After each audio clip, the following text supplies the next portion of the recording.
тағам асханалар желісінің негізін қалаушысы және де осыдан 10 жыл бұрын Қазақстанды бір шулатқан үнді трикотаж киімдерінің негізін қалаушысы сіздер. Қасапшы болдық. Ет саттық біз базарда. Екінші біз трикотаж істедік, үшінші біз тағам істедік.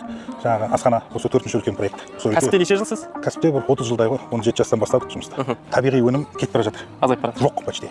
Бәрі химиямен. 3 бағыт таңдадық. Егін шаруашылығы, мал шаруашылығы, құс шаруашылығы. Өндіруші ел болуға біз ұмтылу керекпіз. Кіші және микро, мини кәсіптерді біз дамыту керекпіз. Сол үшін біз кішкентай ғана жерге құлпынай ектік, кішкентай ғана жерге мал бағып жатырмыз. Осы нәрсені біз тәжірибе жасап, мен эксперимент жасап жатырмын сияқты. Балақайлар мысалы, ертең ер азамат болады, үлкейеді, олардың да ойларында осы нәрсе қалады. Ертең осылай ауыл салады олар.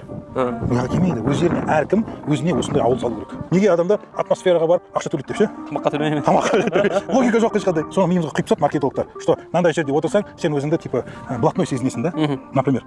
А мен мынандай жерде өзімді блатной сезінуді тренд қылғым келеді. Броник кіріп көрейік. Ересектер ғой енді. Эксклюзив қой енді. Сендер арнайы келіп тұрғаннан кейін. Мен қолымнан келген жасап жатырмын. Қолымнан даусым жеткен жерге дейін ғана айтып жатырмын болды.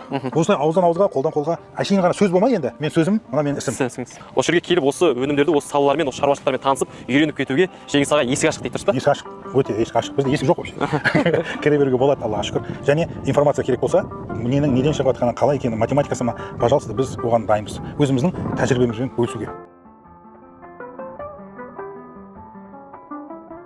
Қайырлы достар, есімім Ұлан Құрманғалиев, бұл Сала таңдау каналы. Құрметті көрермендер, бүгін бізде Сала таңдау каналында қонағымыз Жеңіс мырза. Ассалаумағалейкум. Уағалейкум. Қалдарыңыз қалай? Аллаға шүкір. Енді Жеңіс мырза танымайтын кісілер үшін кішігірім таныстырып кетейік. Қазақстанға танымал тағам асханалар желісінің негізін қалаушысы және де осыдан 10 жыл бұрын Қазақстанды бір шулатқан үнді трикотаж киімдерінің негізін қалаушысы сіздер. Олар енді киім саттық қой, тарихта қалды ғой. Киімнен тағамдар желісіне өттіңіз. Киімнен біз тағам асхана желісіне өттік. Жеңіс мырза, енді қазіргі сіздің жобаңыз ба? Біздің ауыл деген жоба. Иә. Бұл үшінші жобаңыз деп айтамыз әлде осы кәсіп? Болма.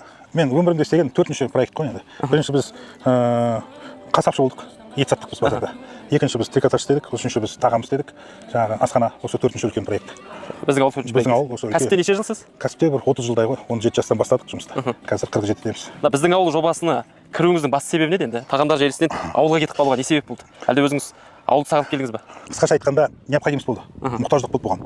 Өйткені қазіргі заманның талаптарына сай біз енді асхана желісінде жүргеннен кейін біз продуктілер туралы информация бізде көп та, қайдан шығып жатыр өнімдер. Енді табиғи өнім кетіп бара жатыр. Азайып бара жатыр. Жоқ почти. Бәрі химиямен.